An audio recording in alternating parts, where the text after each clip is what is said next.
Our pantry was feeding thousands of people a year, and during the ISIS crisis in the Middle East, we had a lot of immigrants that had moved into our community that didn't speak English. Most of them were speaking Arabic. The struggle became we couldn't communicate with them. And so we just kept praying, God, bring us somebody who can speak Arabic, who understands our mission and vision, that can help us reach these people coming to the pantry.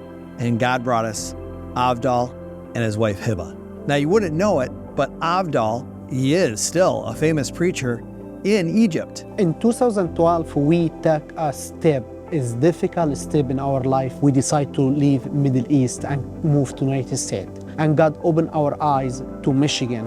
I contacted Pastor Jeff and scheduled meeting with me and Hiba, and I met Pastor Wesley and Jeff and Chad. We sat down and met, and instantly God knitted our hearts together. This guy was a refugee himself. He'd gone through tremendous persecution, he and his wife in Egypt, and were on the run, quite honestly.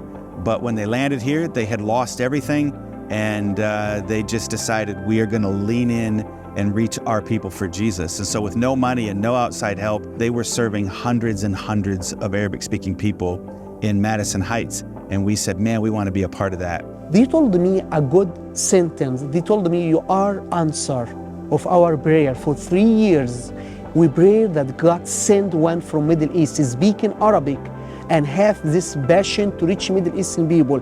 And you came in the perfect time. So when Avdal and Hiba got their green cards and were able to legally do work here, we decided to team up together, and we launched Hope Church, an Arabic-speaking campus of Heritage Church. Yeah, when we started, we didn't know how we can do Heritage Church in Arabic. We could not find a heritage In Arabic. like a translation that bring the same meaning in English.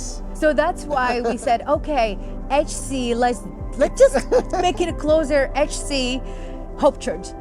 But it's still the logo, it was HC, yeah. So when Hope Church launched, we actually launched it right here in our Sterling Heights campus. They needed to launch at a time that was very similar to our service times. In another room in the building, Pastor Avdal was preaching the same message that Jeff was preaching in our auditorium. And what was really great was that in that time, we shared family ministries. We had so many things we had to learn. We had to learn how to communicate with a whole different culture. We couldn't understand their language, even their expressions. We didn't know how to take it. They didn't know how to take us. But we grew together, and we learned to care about a community that I don't think I ever would have been connected to if we hadn't done this. I just so am thankful for that opportunity, and we never would have done it if we were willing to step out of our comfort zone, do something different. We didn't realize the impact of starting an Arabic-speaking church. Hope Church began to grow. Months after months, Hope Church and Heritage Church started, both grew. of them, they are growing, and really it was very difficult to have two churches Growing faster. in the same building. We just began to realize that it was more expedient for them to be an independent Arabic-speaking church rather than being a church under the umbrella of an English-speaking church. It just made more sense in their culture. And so we gathered together, we resourced them, and we launched them as an independent church. And for 5 years, we still funded them at a very substantial rate.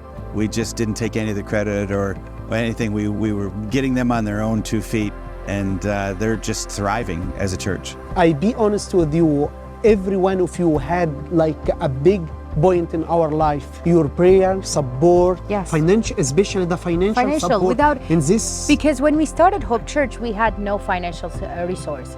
We couldn't actually launch Hope Church without the support of Heritage Church and Heritage Family.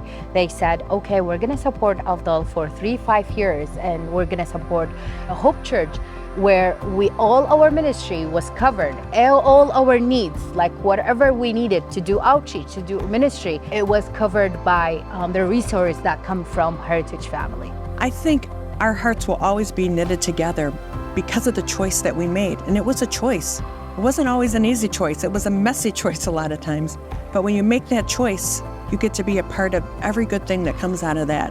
So it's been amazing to see that the sacrifice of the Heritage Church people have not only reached people in our community, but it's reached people across the world. One of the key values for Heritage Church is that it's not about us. And so while we're working hard to build what God has given us to do here at Heritage Church, we also invest and sacrifice aggressively and extensively for the benefit of launching other churches in other places. And so this is a story that's repeated over and over and over again, 8 or 9 different times here in the U.S. and literally thousands of times around the world, starting brand new churches. Just wherever there's a need for the gospel to go, we want to get behind that and invest in it. It always takes sacrifice. The story just goes on and on and on. From here to there, we want to reach everybody here and reach everybody everywhere.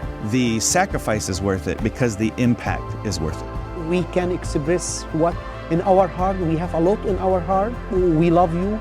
Without Heritage, we are not here at this moment. Thank you again, and we love you.